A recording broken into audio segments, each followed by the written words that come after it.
Dan malam ini kita akan membahas tentang qasasul Quran, kisah-kisah Al-Quran,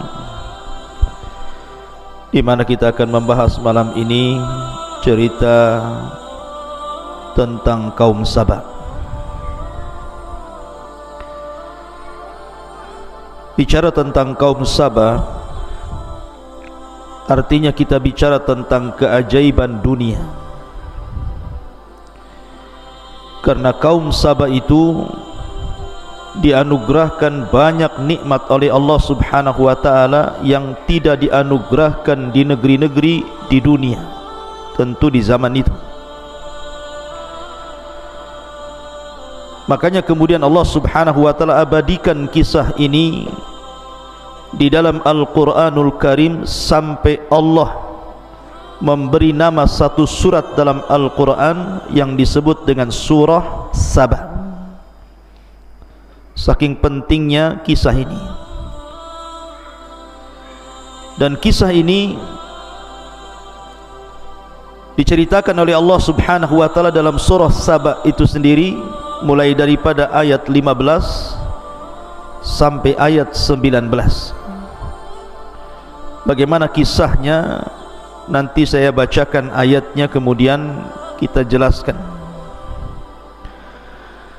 Namun sebelumnya kita akan berkenalan dulu siapa Saba itu, sampai negerinya disebut negeri Saba. Dahulu di Yaman, tepatnya di Son'a, ada seorang raja namanya Amir. Ada yang mengatakan namanya Abdus Syamsi. Lah Abdus Syamsi ini ataupun Amir nama lain daripada Saba. Dialah yang menguasai Son'a dari kabilah Qahtan. Kemudian setelah berdirinya sebuah bendungan, mungkin bahasa kitanya irigasi, di daerah Ma'rib, tempat saya belajar di sana, maka mulailah kemudian Ma'rib dijadikan ibu kota kala itu oleh Raja Saba yang namanya Abdus Syamsi ataupun Amir ini. Makanya Ma'rib dikenal sampai hari ini dengan bendungannya itu. Bahkan sewaktu saya belajar di satu tempat namanya Bene Dobian, di belakang markas itu, kayak kita di sini pesantren di sini, di belakangnya itu pas ada sungai namanya Sail Arim namanya, yang nanti disebutkan dalam Al-Quran. Jadi kalau seandainya Sad Ma'rib itu, artinya bendungan Ma'rib itu dibuka, kemudian airnya melimpah, itu seperti banjir besar itu. Jadi jalan raya jadi sungai. Nanti kalau ditutup lagi bendungan itu, kemudian airnya surut, maka membuat genangan-genangan di tempat-tempat yang agak rendah. Nanti di situ banyak ikan di situ. Dan hampir 1 tahun saya makan ikan di situ. Ikan mujair itu bukan kecil, 2 telapak tangan segini ikannya. Kemudian ada juga ikan semacam gabus gitu ya, tapi bukan gabus kecil. Panjangnya gabus itu sebesar kaki antum itu, 1 meter. Dan ditangkapnya mudah, tidak melawan, tidak. Kalau gabus di sini ditangkap lari, itu ditangkap. Makanya kita sebut ikan bodoh-bodoh. Jadi ditangkap bodoh, diam saja. Ya. Jadi kalau nampak ikan itu ikan bodoh-bodoh katanya. Ya. Artinya bahwa kisah ini terjadi di satu daerah di Jazirah Arab, tepatnya di Yaman, lebih tepat lagi di Ma'rib. Kisah ini terjadi di Ma'rib karena ada puing-puing bekas kerajaan Ratu Balqis itu masih ada, dijadikan monumen di situ. Banyak wisatawan yang datang melihat bekas reruntuhan dari kerajaan Saba, Ratu Balqis di situ.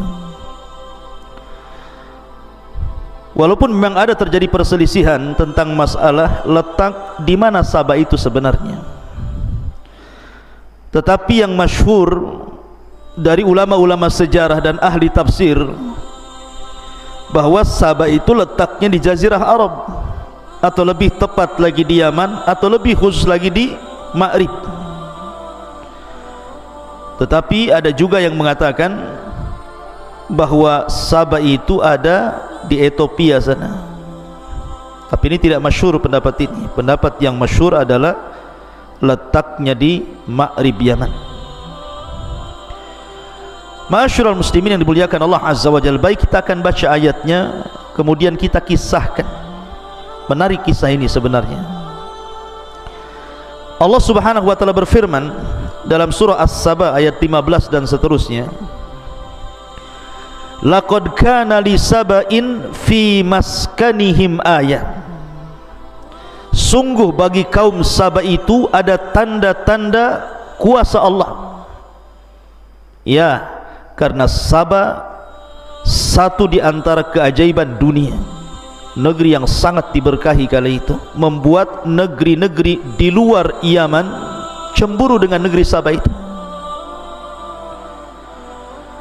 Kemudian Allah mengatakan jannatani an yaminin wa shimal. Di tempat kediaman mereka ada dua buah kebun di sebelah kiri dan juga sebelah kanan. Kemudian Allah mengatakan kulu mir rizqi rabbikum washkurulah baldatun thayyibatun wa rabbun ghafur. Makanlah olehmu rizki yang dianugerahkan Rabbmu dan bersyukurlah. Adalah negeri yang baik dan memiliki Rabb yang maha pengampun. Fa'aradu, mereka pun berpaling. Fa'arsalna alaihim sailal arim. Setelah mereka berpaling, maka Allah Subhanahu wa ta'ala datangkan banjir yang sangat besar meluluhlantakkan negeri Saba. Wa baddalnahum bi jannataihim jannataini dzawatai uqulin khamtin wa athlin wa syai'in min sidrin qalil. Kemudian kebun yang tadinya indah, rindang dan begitu seterusnya, kami ganti kedua kebun itu dengan kedua kebun yang ditumbuhi pohon-pohon yang pahit dari pohon asal, kemudian juga pohon sider. Jadi di situ ada pohon pahit namanya khamtin, kemudian pohon asal, kemudian pohon sider. Nanti kita jelaskan tiga pohon ini. Kemudian Allah mengatakan dzalika jazainahum bima kafaru wa hal nujazi illal kafur. Allah mengatakan demikianlah kami berikan balasan kepada mereka karena kekafiran mereka, dan kami tidak menjatuhkan azab melainkan hanya kepada orang-orang kafir. Ikhwatu fiddin muliakan Allah Subhanahu wa taala. Kita akan ceritakan sebab nuzulnya dulu ya. Jadi sebab nuzul ayat ini, asbab nuzul ayat ini, Nabi SAW menceritakan tentang kisah kaum Saba ini kepada orang-orang Quraisy. Kenapa Nabi SAW menceritakan kisah ini kepada orang-orang Quraisy? Karena Allah Subhanahu wa taala sudah banyak memberikan nikmat kepada orang-orang Quraisy itu. Pertama, Quraisy itu memiliki Baitullah Al-Haram. Di situ ada Ka'bah yang dimuliakan sejak zaman Ibrahim. Kemudian yang kedua, Allah amankan negerinya. Karena setelah peristiwa Abrahatul Asram yang menyerang Ka'bah kemudian diazab oleh burung ababil, maka kabar tentang azabnya Abraha ini kemana-mana, sehingga kalau ada orang-orang Mekah keluar baik ke Yaman ataupun ke Syam, dalam perjalanan mereka aman, tidak berani ada orang ganggu, takut diserang burung ababil. Kemudian juga mereka diberikan rizki yang melimpah. Makanya Allah Subhanahu wa taala abadikan nikmat orang-orang Quraisy ini dengan firman-Nya li ila fi Quraisyin ila fihim rihlatash syita'i was-saif falyabudu rabb hadzal bait alladzi at'amahum min ju'i wa amanahum min khauf. At'amahum min ju', mereka aman dari kelaparan seperti kaum Sabah, dan mereka diberikan keamanan dari rasa takut seperti kaum Sabah. Artinya Nabi SAW seolah-olah ingin mengatakan, kalau nikmat Allah yang Allah anugerahkan kepada kalian tidak ingin hilang kepada kalian, bersyukurlah kalian. Dengan cara apa? Falyabudu rabb hadzal bait, sembah Rabb pemilik Ka'bah ini. Maka Nabi SAW mengingatkan tentang kaum Sabah ini agar orang-orang Quraisy itu jangan kufur nikmat. Lalu seperti apa nikmat yang Allah anugerahkan kepada kaum Sabah itu, sampai Allah abadikan ceritanya dalam Al-Quran? Ma'asyiral muslimin yang dimuliakan Allah Azza wa Jalla, sebelum kita ceritakan nikmat mereka, saya akan sebutkan satu hadis tentang kisah Sabah ini dari Nabi SAW. Hadis ini dari Abdullah bin Abbas radhiyallahu anhuma. Inna rajulan sa'alan Nabi SAW anis Sabah. Jadi ada orang laki-laki datang kepada Rasul bertanya tentang Sabah. Ma huwa Sabah itu? Arajulun am imra'atun am ardun? Sabah itu apa wahai Rasul? Apakah dia seorang laki-laki? Apakah dia seorang perempuan? Apakah dia berbentuk tanah? Sabah itu apa sih sebenarnya? Maka Nabi SAW mengatakan, bal huwa rajul. Sabah itu seorang laki-laki, seorang raja. Walada asyratan, memiliki 10 anak. Fasakana al-Yaman minhum sittah. Dari 10 anak Sabah itu 6 orang tinggal di Yaman. Kemudian wabisyami minhum arbah, adapun yang 4 tinggal di Syam. Siapa anak-anak Sabah yang tinggal di Yaman itu? Pertama Madhaj, yang kedua Kandah, yang ketiga Al-Azdu, yang keempat Asy'ariyun. Nah, makanya nanti ada kabilah Asy'ariyun di antara sahabat Nabi SAW. Nah, coba dibenerin ini. Kalau suaranya bagus ya, nggak apa-apa kalau suaranya bagus. Cuman gambarnya saja kan nggak ada. Taib, tak apa-apa. Jadi, atau coba kabelnya dicopkan itu, mungkin kurang masuk gitu. Coba kabelnya.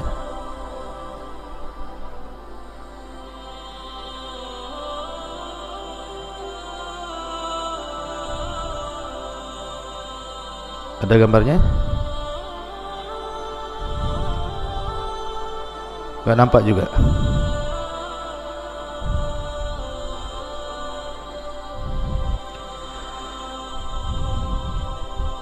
Taib, tak apa-apa lah kalau nggak ada gambar, yang penting suaranya ada.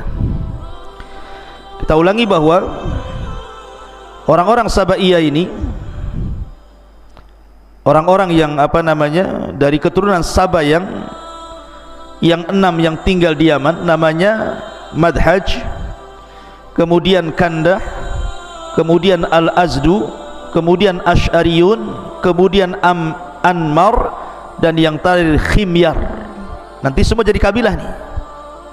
Makanya di antara sahabat itu ada namanya Abu Musa Al-Asy'ari, karena salah satu putra Sabah itu namanya Asy'ariyun, tinggal di Yaman, nanti jadi kabilah. Kemudian Himyar, makanya ada kabilah namanya Al-Himyari. Ketika kita bicara tentang siapa? Orang Yahudi yang pura-pura masuk Islam di zaman Utsman, namanya siapa? Abdullah ibnu Sabah As-San'ani Al-Himyari. Nanti jadi kabilah-kabilah itu. Adapun yang 4 di Syam, namanya Lakhmun, Judhamun, Amilatun, dan Ghassan. Ini semua anak-anak dari Sabah itu.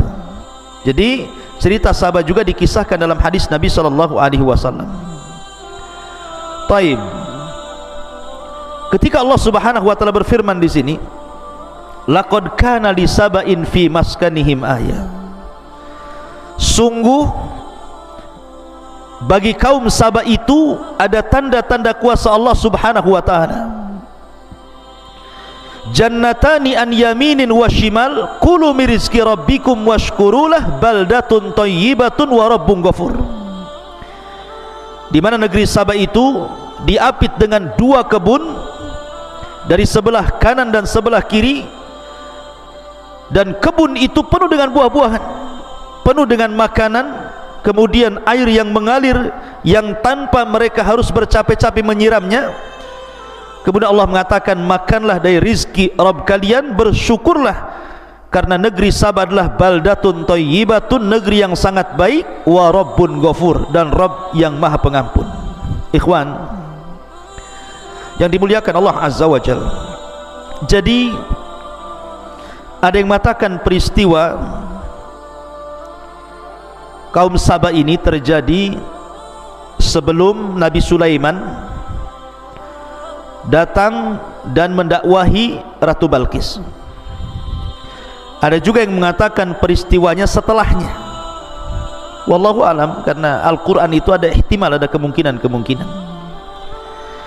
Tapi yang jelas bahwa gambaran negeri Sabah ini, ikhwan, digambarkan oleh para ulama apa saja nikmat yang Allah anugerahkan kepada mereka. Pertama, ja'alallahu hawa'an naqiyah.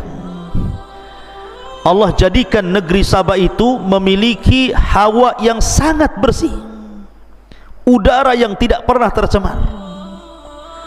Bahkan udara itu bisa membunuh kuman-kuman. Jadi kalau ada orang datang dari negeri orang masuk ke negeri Sabah, umpamanya kepalanya banyak kutunya gitu ya, maka masuk ke negeri Sabah itu mati itu kutu-kutunya, itu nggak perlu disampo lagi. Kalau ke Jabal Uhud terbalik ya, dari rumah tak ada kutu, masuk Jabal Uhud banyak kutu pula. Itu antum tidur sama bantal orang yang ada kutunya, merayap dia masuk ke rambut antum pula. Jadi negeri Sabah itu diberikan hawa yang sangat bersih, dan itu digambarkan oleh Al-Imam Ibnu Jauzi rahimahullahu taala di dalam kitabnya Zadul Masir. Apa kata beliau? Wa yamurrul gharib bibaldatihim wa fi thiyabihil kummal fayamutul kummal litibi hawaiha, katanya. Lihat kata Ibnu Jauzi, kalau ada orang asing masuk ke negeri Sabah itu, kemudian di bajunya itu mungkin ada semacam kutu. Antum tahu kan kutu yang di baju itu? Kalau antum zaman dulu lah, kalau sekarang mungkin tidak ada ya. Biasanya ada di kasur-kasur itu. Kalau orang Jawa Barat bilangnya tumbila namanya. Tahu yang di kasur-kasur yang suka gigit ngambil darah itu? Makanya orang dulu biasanya kalau kasur itu dikeluarkan, dijemur tuh, kadang-kadang disemprot baygon gitu. Tapi sekarang sudah nggak ada lagi itu. Sudah punah gitu ya. Dengan berzamannya panjangnya zaman, beralihnya zaman, hilang pula tuh tumbila tuh. Jadi kalau seandainya seseorang itu pakai baju kemudian ada kutunya gitu ya, masuk ke negeri Sabah mati tuh kutu itu. Kenapa? Litibi hawaiha, karena saking bagusnya, saking jernihnya, saking bersihnya hawanya itu. Ini satu kenikmatan yang Allah berikan. Yang kedua, barakallahu fi amwalihim wa ma'ashihim. Allah berkahi hartanya. Orang-orang Sabah itu tidak ada miskin, semua kaya, nggak ada cerita kelaparan itu, semua kaya. Makanya kenapa negeri Sabah itu luar biasa, tidak ada kejahatan, karena tidak ada pencurian, tidak ada perampokan. Mau ngerampok apa, semua kaya. Karena sebab merampok itu gara-gara kemiskinan kan itu ya. Semua kaya. Allah berkahi betul kehidupan mereka dan harta mereka. Semakin hari semakin kaya, semakin kaya. Kemudian yang ketiga, lam yara ahlus Sabah la fi buyutihim wala fi jannatihim hasyarat. Orang-orang Sabah itu mereka tidak pernah melihat di rumah-rumah mereka atau di kebun-kebun mereka hasyarat. Hasyarat itu apa? Hasyarat itu binatang-binatang kecil, binatang-binatang yang merayap, mungkin semacam kecoa, cacing, kalajengking, apalagi, pokoknya enggak ada. Semut itu enggak ada, apalagi titinggi ataupun kaki 2000 atau apa, kan banyak tuh, ya kan? Binatang-binatang itu kalau antum masuk kebun tuh kan, kebun Jabal Uhud saja ada macam-macam tuh binatang antum dapati itu. Tetapi negeri Sabah ini, dan itu juga disebutkan oleh Imam Al-Jauzi rahimahullahu taala, apa kata Imam Ibnu Jauzi? Walam yakun yura fi baladihim hayyatun wala aqrabatun wala ba'udatun wala dubabun wala burghus. Nah, lihat, kaum Sabah itu tidak pernah melihat ada ular, ada kalajengking, ada nyamuk, ada lalat, ada apa namanya burghus, binatang-binatang kecil, tidak ada. Subhanallah, tidak di rumah, tidak di kebun. Kalau kita kan masuk kebun kadang-kadang takut ular, takut kalajengking, takut binatang-binatang buas gitu ya. Ini kaum Sabah tidak ada binatang-binatang kayak gitu itu. Subhanallah ya. Jadi masuk hutan itu betul-betul tidak didapati satu pun hasyarat, binatang-binatang kecil itu. Memang bersih dari binatang-binatang, murni kebun itu bersih dari hal-hal yang seseorang menakutkan atau menjijikan dari binatang-binatang kecil itu. Kemudian yang nomor 4, barakallahu fi ardihim, Allah berkahi buminya. Betul-betul Allah berkahi buminya. Jadi kaum Sabah itu tidak pernah yang namanya panen itu musiman, musim terus saja. Bayangkan coba, kalau kita mau duren itu nunggu musim duren tuh setahun sekali kan. Kadang-kadang nggak musim duren, nyari durennya kemana? Ke Nagoya. Banyak ustadz duren nggak musim ya, tapi kan nggak musim di sini, musim di sana. Tapi kaum Sabah ini tidak pernah tidak musim terus. Bayangkan, apa nggak enak tuh ya. Makanya Allah berkahi buminya tuh. Kemudian yang nomor 5, hayatuhum fil amni wal aman, kehidupan mereka betul-betul di atas keamanan. Tidak ada perampok, nggak takut dicuri, nggak takut diperkosa, nggak takut, pokoknya jalan kemana saja perempuan sendirian itu aman. Dan yang lebih hebatnya ikhwan, annahum idza safaru ila ardi Syam kanu aminina minal a'da mutmainnina alal ghada ghaira khaifina minal ju'i wad dhama. Apabila mereka safar dari negeri Sabah ke Syam, perjalanan 2000 lebih kilo gitu ya, mereka merasa aman dari musuh, merasa aman dari al-ghada. Al-ghada itu maksudnya makanan. Kalau orang sekarang mau safar ikhwan, pasti membawa perbekalan kan. Jangankan safar jauh ke Barelang saja, kita dah siap-siap tuh, beli minuman, bawa makanan, bawa ikan bakar gitu ya, daging bakar, sate bakar, semua bakar gitu ya kan. Itu ke Barelang saja itu kita kadang-kadang bawa bekal, padahal kita pakai mobil. Di zaman itu tidak ada mobil.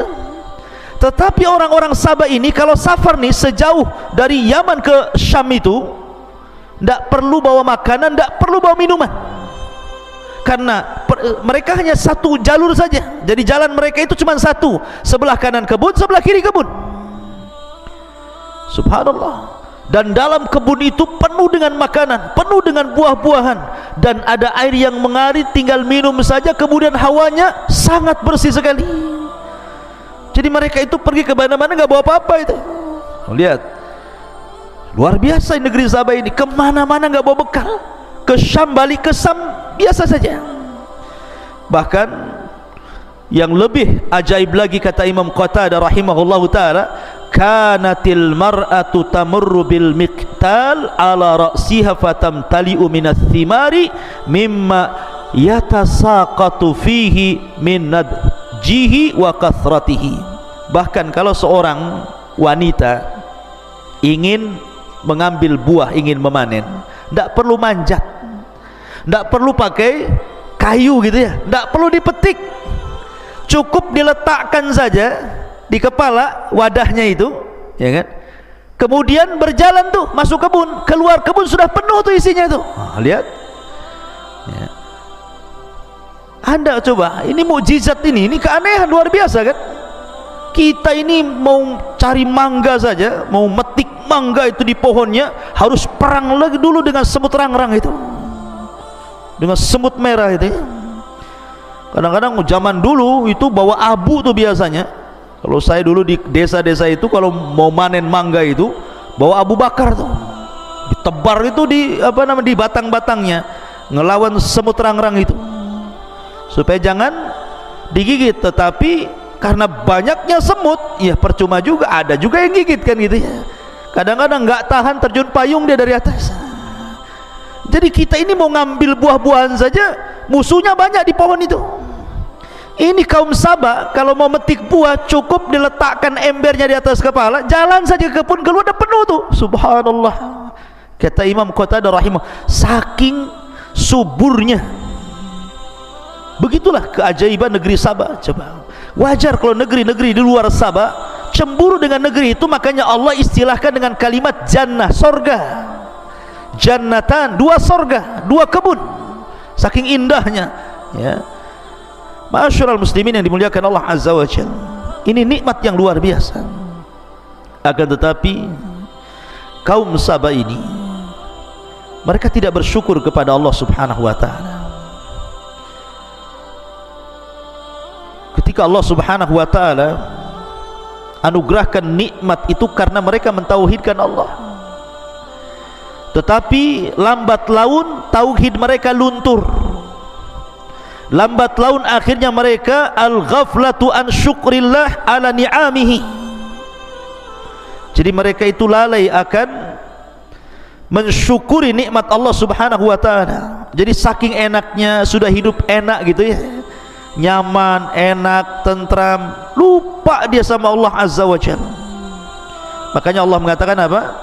Kalla innal insana la yatgha an ra'ahu istaghna. Terkadang manusia mudah melampau ketika Allah bentangkan kekayaan kepadanya. Makanya Rasul dalam khutbah terakhir sebelum wafatnya, apa kata Rasul? Mal faqra ahsya alaikum. Bukanlah ketakutan yang bukanlah kefakiran yang aku takutkan kepada kalian.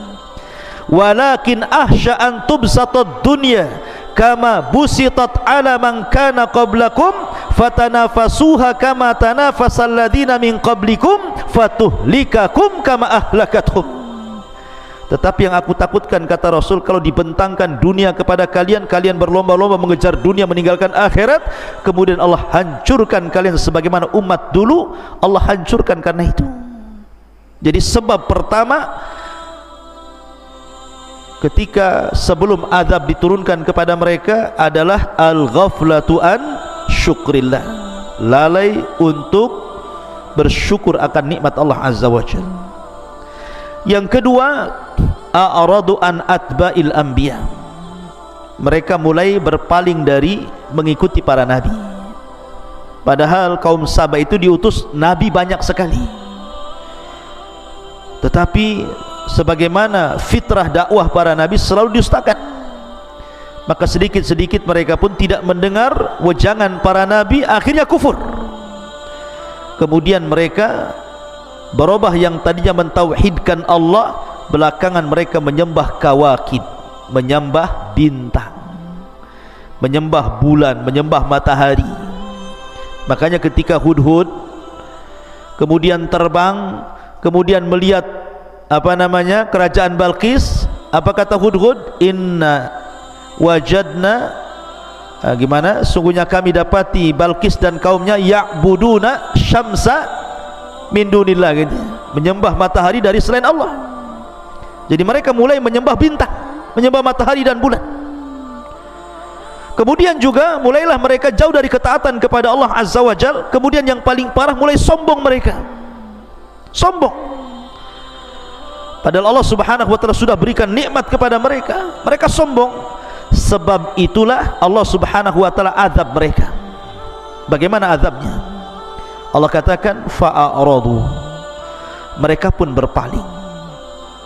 setelah mereka berpaling, fa arsalna alaihim, kami utus kepada mereka sailal arim. Sail itu artinya banjir, arim itu artinya besar.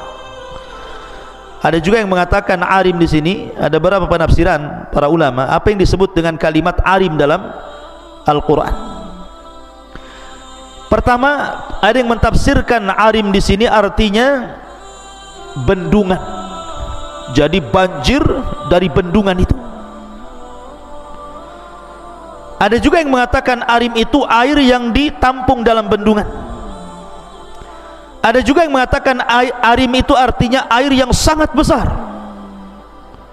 Ada juga yang mengatakan arim itu artinya nama lembah yang dibendung itu. Ada juga yang mengatakan bahwa arim itu artinya tikus yang sangat besar, sebesar kucing, dan menggerogoti bendungannya. Gini ikhwan, jadi sebelum negeri Sabah ini diberikan nikmat, air bagi mereka itu mahal. Terkadang mereka berperang gara-gara air, memperebutkan air itu gara-gara air itu. Maka kabilah-kabilah di Sabah itu mereka berperang untuk mendapatkan air. Akhirnya kemudian mereka datang kepada Ratu Balqis, menceritakan tentang kesusahan mereka dari air itu. Maka dalam riwayat, oleh Ratu Balqis inilah dibuatkan semacam bendungan di antara dua bukit besar. Jadi ada dua gunung, disitulah dibuat bendungan. Namanya bendungan dulu kan beda dengan bendungan sekarang. Bendungan sekarang kan pakai batu, pakai macam-macam gitu ya, nggak mungkin digerogoti tikus. Kalau bendungan dulu itu kan pakai kayu gitu ya, dijajar-jajar gitu ya. Dan lembah yang dibendung itu lembah yang paling rendah, sehingga kalau terjadi hujan dari mana-mana tempat itu air ngalirnya di situ. Maka oleh Ratu Balqis dibuatkan bendungan antara dua gunung itu, kemudian dikeluarkan irigasi, dari situlah mengalir ke kebun-kebun. Lah sejak saat itulah Sabah menjadi kaya. Ketika mereka kaya kemudian kufur, dari sinilah kemudian Allah Subhanahu wa taala mengutus tentaranya berupa seekor tikus yang besarnya sebesar kucing. Itu pernah melihat tikus sebesar kucing? Namanya tikus got. Saya pernah lihat YouTube tahun berapa dulu ya, ketika masih ada YouTube awal-awal tuh. Ketika ada orang ketangkap di Jakarta, orang jual bakso pakai daging tikus. Saya lihat di berita itu, tikusnya gede-gede itu, tikus got itu. Mungkin kalau ketemu kucing yang lari itu, tikus got itu gede-gede itu. Tapi mungkin di sini lebih gede lagi. Tapi bagaimana Allah Subhanahu wa taala kuasa? Allah tidak mengutus harimau kan? Allah tidak mengutus buaya, apalagi buaya darat. Allah tidak mengutus binatang-binatang besar, gajah, tidak. Allah kalau mengutus itu yang ringan-ringan, seperti burung ababil, burung laut, burung hitam tuh. Kemudian juga ngutus tikus. Jadi tikus ini masuk ke bendungan itu, digerogoti itu sikit. Lah orang-orang Sabah ini karena terlalaikan dengan nikmat Allah, karena sudah lama mereka kaya, mereka senang, mereka tenang, tidak pernah ngecek bendungan. Mereka tidak tahu kalau di balik bendungan itu ada tikus-tikus yang sedang menggerogoti itu. Mereka lalai dari itu, tidak pernah mengecek, tidak pernah menjaga. Sampai pada waktunya ketika satu kayu sudah jebol digigit tikus, digerogoti tikus, maka jebollah bendungan Ma'rib itu, kemudian melulantakkan seluruh kebun-kebun dan menghancurkan semua rumah-rumah. Sehingga Allah Subhanahu wa taala katakan di sini, fa arsalu alaihim sailal arimi wa baddalnahum bi jannataini dzawatai aqlin dzawatai uqulin khamtin wa aslin wa syai'in min sidrin qalil.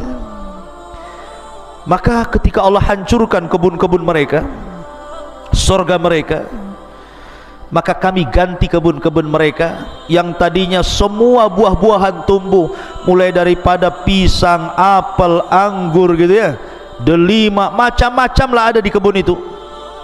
Kemudian biji-bijian tiba-tiba Allah lenyapkan, dan setelah hancurnya kebun mereka, Allah hanya menghidupkan 3 pohon saja. Pertama, khamtin. Pohon khamtin itu ikhwan, ada yang mengatakan cemara. Khamtin itu ada yang mengatakan pohon cemara. Cemara ada buahnya tidak? Tidak ada buahnya. Nggak ada buah cemara. Kalaupun ada buahnya, pahit rasanya. Siapa yang mau makan buah cemara? Ya. Ada juga yang mengatakan pohon besar, khamtin itu besar, kemudian berduri, hanya bisa untuk naungan saja, nggak ada buahnya. Ini yang pertama. Yang kedua, wa aslin, ukulin khamtin, kemudian wa aslin. Ada yang mengatakan aslin di sini, kata para ulama, sejenis pohon yang hanya bisa digunakan untuk naungan saja. Jadi kalau khamtin, ya jenis pohon yang sangat pahit gitu ya. Kemudian aslin itu juga pohon tapi tidak ada buahnya.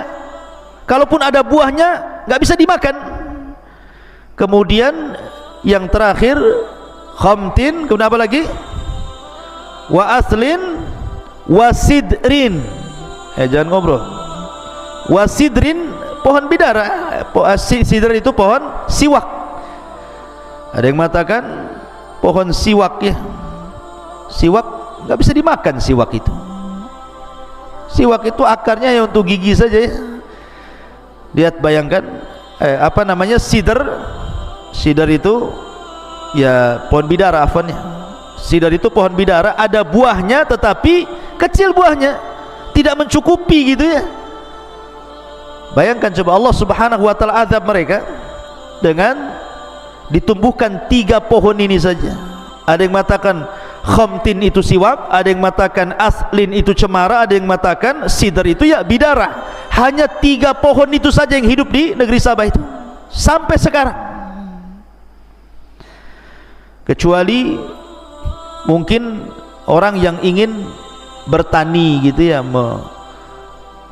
padang pasir disulap menjadi sawah gitu. Kayak waktu saya di Ma'arif juga gitu, ada padang pasir itu dalam setahun bulan-bulan tertentu nanti jadi sawah, dikelola untuk gandum, padi lah kalau bahasa kitanya ya. Ada juga pohon jeruk gitu ya, di Ma'arif itu banyak jeruk ya. Tetapi kalau kita melihat sejarah ini, bagaimana Allah Subhanahu wa taala memberikan nikmat, akhirnya Allah hancurkan, kemudian Allah sisakan hanya 3 pohon ini saja, sehingga Allah mengatakan dzalika jazainakum bima kafaru wa hal nujazi illal kafur. Demikianlah kami beri balasan kepada mereka karena kekafiran mereka, dan kami tidak menjatuhkan azab melainkan kepada orang-orang kafir.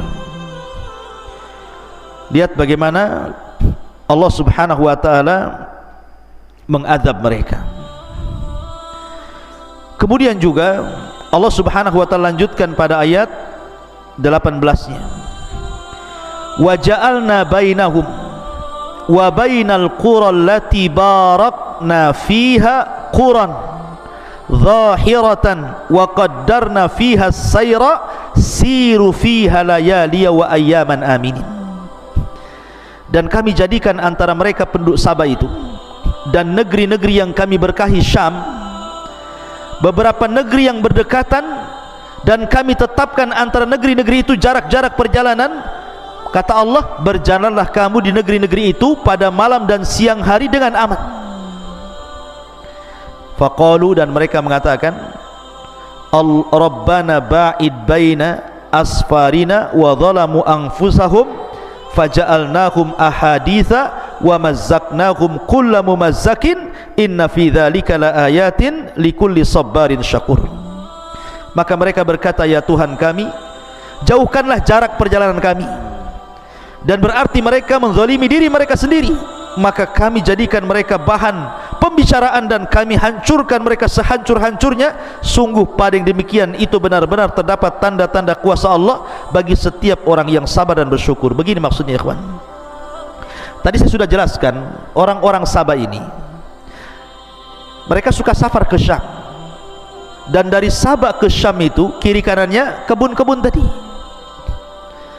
Jadi kalau mereka safar pakai unta, pakai kuda, jalan kaki, karena kiri kanannya banyak kebun, kayaknya kok ke Syam itu dekat gitu, tidak perlu bawa bekal. Jadi mereka menginginkan kalau bisa ya Rabb, Syam itu dijauhkanlah dari kami, biar safar kami lebih jauh lagi, biar sekali-kali kami safar itu bawa perbekalan katanya. Nah, kurang ajar enggak tuh? Sudah dikasih nikmat, mau dijauhkan lagi Syam itu supaya jalannya jauh, sekali-kali kami jalan bawa bekal katanya. Persis seperti perkataan Bani Israel yang Allah Subhanahu wa taala berikan manna wa salwa. Manna dan salwa, manna itu semacam makanan daging burung, salwa itu semacam madu, minuman. Mereka ketika makan manna dan salwa itu kan tidak harus bekerja, sudah ada di situ. Mau makan pagi, mau makan siang, mau makan malam, sudah ada, karena manna wa salwa itu makan dari langit. Sudah diberikan makanan enak, mereka mengatakan kepada Musa, ya Musa, kami sudah bosan manna dan salwa ini. Kalau bisa carilah makanan yang ya bawang-bawang, sayur-sayur, mimbakliha wa kithaiha wa fumiha wa adasiha wa basoliha. Kalau bisa yang pakai bawang lah, bawang putih, bawang merah, biji-biji. Dikasih makan enak, mau makan yang enggak enak. Lah kaum Sabah ini sama gitu, dikasih perjalanan yang dekat gitu ya, ke dari Sabah ke Syam itu sudah enak, pergi kemana aman, mau siang mau malam. Bahkan seandainya ada seorang wanita 10 hari safar, tidak ada yang berani ganggu dia, saking amannya. Dan tidak perlu bawa bekal, pulang pergi pokoknya nggak perlu bawa dompet. Tapi mereka mengatakan, ya Rabb, kami bosan ya, kami maunya Syam itu kalau bisa dijauhkanlah dari kami, biar kami kalau pergi itu bawa bekal katanya. Nah, sebab itulah maka Allah Subhanahu wa taala hancurkan mereka. Dan setelah kehancuran itu, faja'alnahum, ahadis mereka pun dibicarakan orang satu dunia, bahkan dibicarakan Al-Quran sendiri. Wa mazzaqnahum kulla mumazzaq, kami cerai beraikan mereka. Akhirnya setelah tragedi banjir ini, orang-orang Sabah itu ada yang ke Persia, ada yang ke Jazirah Arab, ke Yathrib, ada yang ke Mekah, ada yang ke Ethiopia, ada yang kemana-mana mereka mencar. Salah satunya adalah Amr ibn Amir. Amr ibn Amir itu dari Sabah akhirnya hijrah ke Yathrib, yang kemudian belakangan menjadi kakek buyutnya dua kabilah, Khazraj dan Aus, yang belakangan setelah Rasul datang ke Madinah, dua kabilah itu disebut Ansar. Orang-orang Ansar, orang-orang Ansar dari keturunan Amr ibnu Amir. Lah Amr ibn Amir ini salah satunya adalah orang yang terkena korban azab pecahnya bendungan Ma'rib, kemudian melantakkan negeri Sabah, maka dia hijrah ke Yathrib, kemudian beranak pinak, jadilah dua kabilah namanya Khazraj dan Aus. Belakangan Khazraj dan Aus itu jadi sahabat Nabi SAW dari kalangan Ansar. Makanya Allah mengatakan, inna fi dzalika laayatin likulli sabarin syakur. Pada yang demikian itu benar-benar terdapat tanda kekuasaan Allah bagi setiap yang bersabar dan juga bersyukur. Wallahu a'lam bishawab. Ini diantara kisah negeri Sabah dalam Al-Quran.